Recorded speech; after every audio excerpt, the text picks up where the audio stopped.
श्री स्वामी समर्थ मित्रांनो, आनंदी या मालिकेच्या येणाऱ्या जबरदस्त उद्याच्या भागामध्ये खूप मोठा ट्विस्ट पाहायला मिळणार आहे।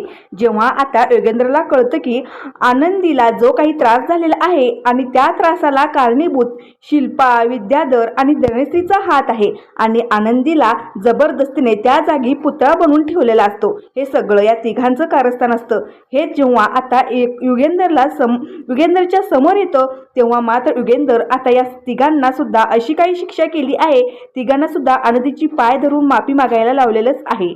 आणि या सगळ्यामध्ये मेन करता धरता शिल्प आहे, हे सुद्धा आता शिर्केकडून समजलेलं आहे। शिर्केने आता शिल्पाचं नाव समोर आणलेलं आहे, आनंदीला दिसत नाही, हे तिला दिसत नाही ही सुद्धा गोष्ट आता शिर्केने सगळ्यासमोर सांगितलेलं आहे। आणि ही गोष्ट आत्तापर्यंत तुमच्यापासून लपून ठेवण्यात आली, कारण शिल्पाताईंनी अशी बजावून सक्त ताकीद दिली होती की आनंदी आंधळी आहे, तिला दिसत नाही, ही गोष्ट कोणालाच सांगायचं नाही, खास करून युगेंद्रला। त्यानंतर आता हे सगळं ऐकल्यावर युगेंद्रच्या पायाखालची जमीन सरकते, त्याला खूप वाईट वाटतं। म्हणजे आपण इतके दिवस या मुलीला समजत होतो की तिला डोळे आहे, तिला दिसत नाही, पण जेव्हा युगेंद्र समोर हे सगळं सत्य समोर आलेलं आहे तेव्हा आता मागच्या सगळ्या गोष्टी आठवतात, खूप पश्चाताप होत असतो। म्हणजे आनंदीच्या ज्या पेपरवर सह्या घेतल्या गेल्या, आत्तापर्यंत ज्या गोष्टी झाल्या त्यात आनंदीची काहीच चूक नाहीये, म्हणजे ताईने सगळ्या गोष्टी आपल्यापासून लपवून ठेवल्या, आनंदीला दिसत नाहीये, म्हणजे आनंदीचा प्रत्येक वेळेला कोणीतरी गैरफायदा घेत होता आणि तिला सगळ्यामध्ये अडकवण्याचा प्रयत्न करत आहेत। आनंदीला आपल्या घरामध्ये त्रास होतोय ही गोष्ट आता युगेंद्रच्या समोर आली आहे आणि त्यानंतर आता युगेंद्रने शिल्पाला जे काही खडसावलं आहे आनंदी समोर नाक घासून माफी तर मागायला लावलेलीच आहे आणि तो बजावून सगळ्यासमोर आनंदीला दिलासा देत स्पष्ट सांगितलेलं आहे की आनंदी माझी बायको आणि या घरची मालकीण आहे, तिच्यासोबत कुणीही अन्याय करण्याचा प्रयत्न केला तर माझं इतकं वाईट कुणीच नाही असं सांगितलेलं आहे। तेव्हा मात्र शिल्पाचा जो काही घमंड असतो, अहंकार असतो, एका क्षणात युगेंद्र उतरवून आनंदीला न्याय दिलेला आहे। तर व्हिडिओ खूपच इंटरेस्टिंग असणार आहे, त्यामुळे शेवटपर्यंत नक्की पहा। सुरुवातीला आपण पाहिलं प्रेक्षकांनो तर मंडळी, आपण मागच्या भागात बघितलं की आता आनंदी चक्कर येऊन खाली पडते आणि आरती तिच्या जवळ आलेली आहे आणि जेव्हा आता युगेंद्रला कळतं की म्हणजे इतका वेळ शिल्प बनून जी व्यक्ती जो पुतळा म्हणून आपण ज्याला पाहत होतो ती आनंदी होती आणि आता इथे युगेंद्र आनंदीला पटकन उचलून घेऊन येतो आणि तिच्या चेहऱ्यावर जो काही सगळा मेकअप केलेला आहे, जे काही पांढरं लावलेलं असतं तो सगळा स्वच्छ करतो। हे सगळं बघत आता शिल्पाला प्रचंड राग आलेला आहे। आपला भाऊ या मुलीला काय एवढं डोक्यावर घेतलेलं आहे, एवढं काय आहे या मुलीच्या की तिच्या मागे मागे करतोय, तिला हे सगळं काही बघवत नाहीये की युगेंद्र स्वतः हे सगळं काही करतोय। ते पण आता इकडे मात्र या गोष्टीमुळे माई त्यांना खूप बरं वाटतं की युगेंद्र त्या मुलीची एवढी सगळी काळजी घेतोय आणि आनंदीला थोडीशी शुद्ध पण आलेली असते। पण युगेंद्र म्हणतो की आनंदी तुम्ही हे सगळं का केलं, कशासाठी केलं, कुणी करायला लावलं हे सगळं। परत आरती सांगते की मालक साहेब, दुपारी जो बनवलेला पुतळा होता, तुम्ही जो आणलेला पुतळा होता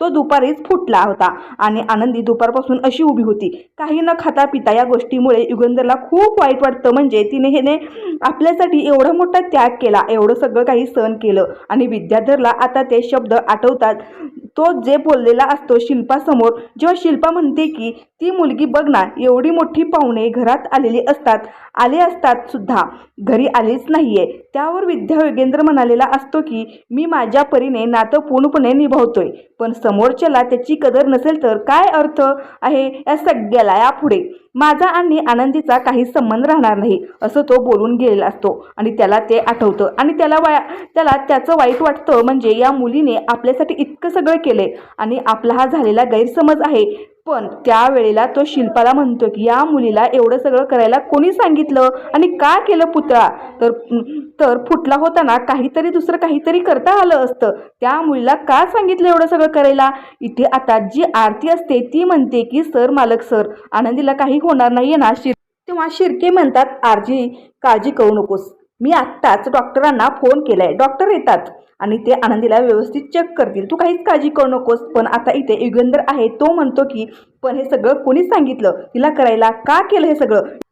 तेव्हा आता शिल्पा समोर येते आणि म्हणते की ताई, तू माझ्याशी खोटं का बोलली, म्हणजे तुला माहिती होतं की आनंदी पुतळा म्हणून तिथे उभी राहिली आहे आणि तू मला सांगितलंस की ती तिच्या माहेरी गेली, म्हणजे तुला हे माहिती असताना सुद्धा तू माझ्याशी खोटं बोललीस, म्हणजे तुम्हाला इथे समध्यांना माहिती होतं की आनंदी तिथे पुतळा म्हणून उभी राहिली आहे, पुतळा फुटलाय आणि तुम्ही समधे जण माझ्याशी खोटं बोलत राहिला का आणि कशासाठी. आता तेव्हा युगेंद्र जो आहे तो सगळ्यावर भडकलेला असतो, कारण एवढं सगळं एवढी मोठी गोष्ट तुम्ही सगळ्यांनी माझ्यापासून लपवून ठेवली. तेव्हा त्यातली एक मेळ जी आहे ती पटकन म्हणते की मालक सर, आम्ही हे सगळं शिल्पाताईंच्या सांगण्यावरून केलं. शिल्पाताईने आम्हाला ताकीद देऊन ठेवली होती की कुणाला काही सांगायचं नाही, म्हणून आम्ही तुम्हाला जर काहीच सांगितलं नाही, तुम्हाला जर अजिबातच नाही. आता ते मेड जेव्हा असंच म्हणते तेव्हा युगेंद्रला आधीच माहिती असतं की हे सगळं शिल्पाचंच कारस्थान असणार आणि शिल्पासुद्धा त्या मेडकडे रागारागाने पाहते आणि तिला तिचं तोंड बंद करायला सांगत असते. त्यावर आता पटकन आनंदीमध्येच बोलते आणि म्हणते की नाही मालक साहेब, मी हे समज कोणाच्या दबावाखाली येऊन नाही केलं, मी हे सगळं माझ्या मर्जीने केलंय, मला कुणी याच्यासाठी जबरदस्ती नाही केली. काय आहे ना, तो पुतळा माझा धक्का लागून खाली पडला आणि एवढं मोठं पाहुणे येणार होते, त्यांच्या समोर तुमची नाचिकी होऊ नये म्हणून, तुमचा अपमान होऊ नये म्हणून, तुमची इज्जत जाऊ नये म्हणून मी हे सगळं केलंय. यासाठी मला ताईंनी जबरदस्ती नाही केली. आता आनंदी इथे शिल्पाची बाजू घेऊन बोलली आणि हे सगळं काही आपण स्वतःच्याच मर्जीने केलं असं दाखवत असते.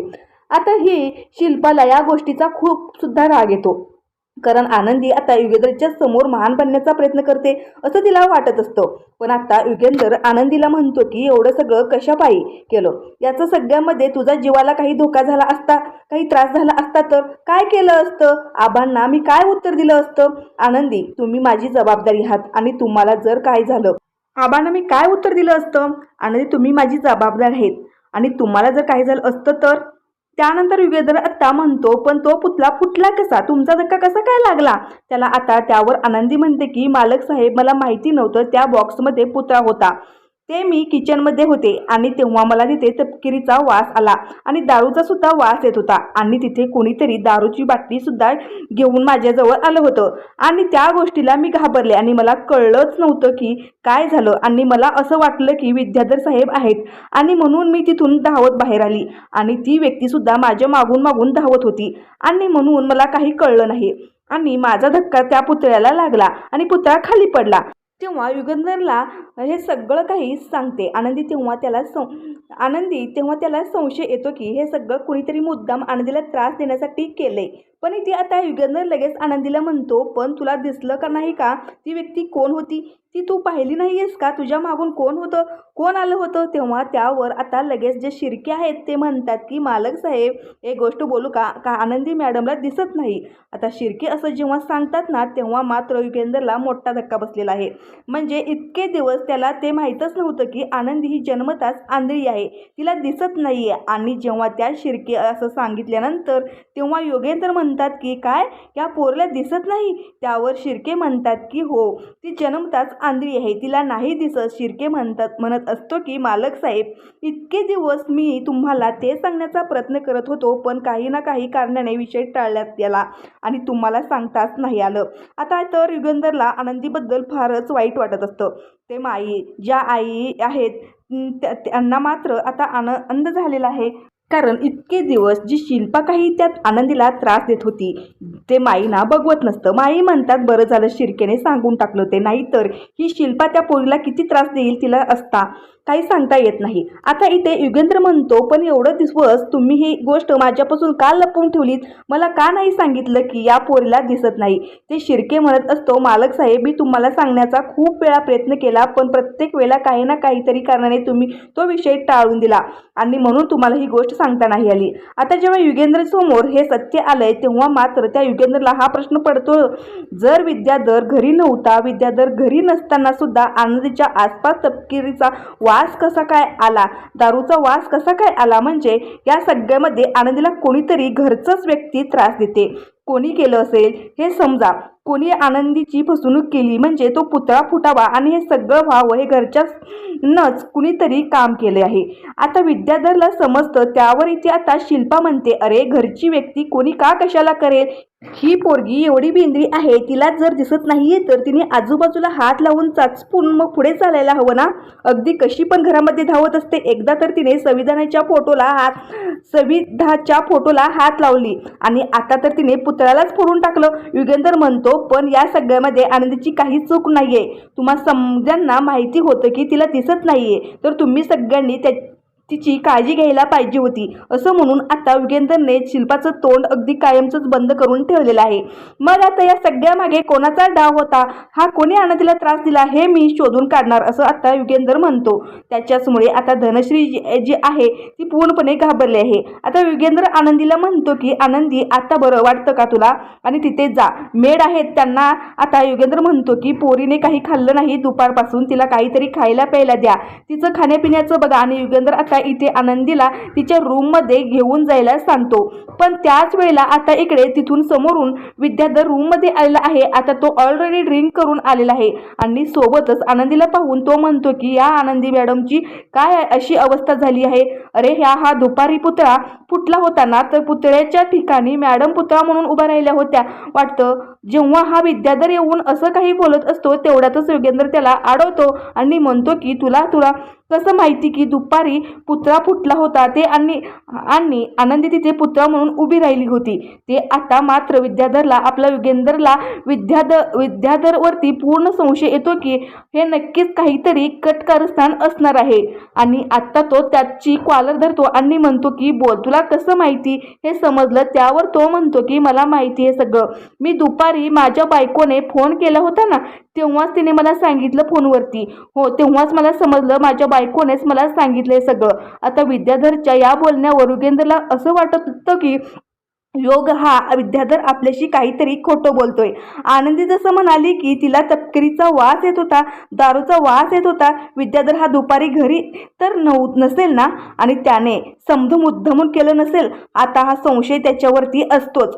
पण आता इथे आनंदीला सुद्धा कळत नाही की विद्याधर जर दुपारी घरी नव्हते, मग माझ्या आसपास असं कोण आलं होतं, कोण आलं असणार आणि कोणी हे सगळं केलं असणार.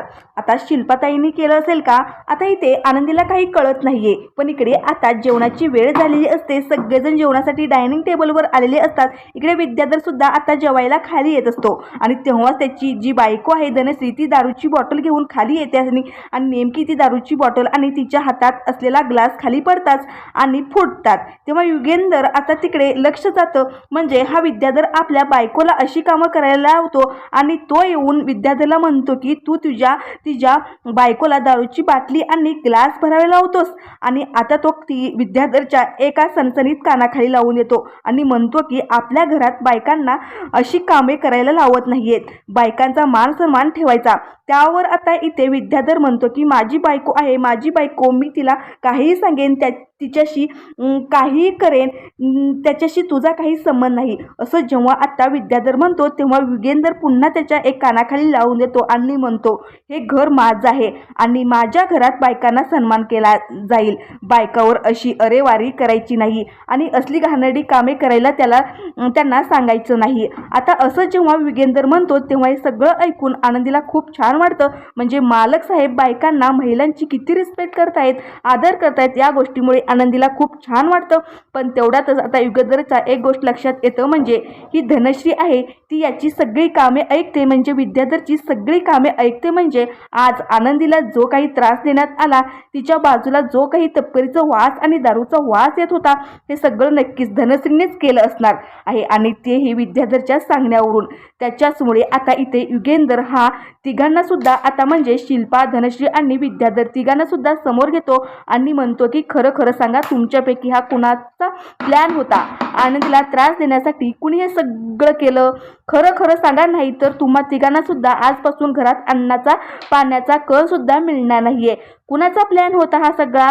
त्यावर आता इथे धनश्री मात्र या सगळ्यावरती घाबरते आणि आता ती सगळं काही सांगायला सुरुवात करते. म्हणजे हा सगळा काही विद्याधरचा प्लॅन होता आणि विद्याधरच्या सांगण्यावरूनच तिने सगळं केलं. आनंदीच्या समोर दारूचा आणि तपकिरीचा वास घेऊन जायचं, जेणेकरून ती घाबरेल, गोंधळेल आणि धावत जाऊन ती त्या पुतळ्याला धक्का देईल आणि तो पुतळा फुटेल. हे सगळं आता काही धनश्रीने इथे सांगितलेलं आहे आणि हे सगळं काही शिल्पाला सुद्धा माहिती असतं. त्याच्याचमुळे आता युगेंद्र समोर हे मोठं सत्य आलेलं आहे शिल्पाचं आणि युगेंद्रचं, तेव्हा मात्र आता विद्यार्थ्याचं, तेव्हा मात्र आता इथे युगेंद्रने तिघांना सुद्धा खूप मोठी शिक्षा केली. पण त्याआधी मात्र युगेंद्रने इकडे आनंदीचे पाय धरून तिघांना सुद्धा माफी मागायला लावलेलं आहे. तर अशा पद्धतीने अखेर युगेंद्रने आनंदीवर अन्याय न करता त्यांच्या घरच्यांच्या विरोधात जाऊन आनंदीची बाजू घेऊन बायकोच्या हक्कासाठी लढणार आहे. तर व्हिडिओ आवडला असेल तर चॅनलला नक्की सबस्क्राईब करा. धन्यवाद.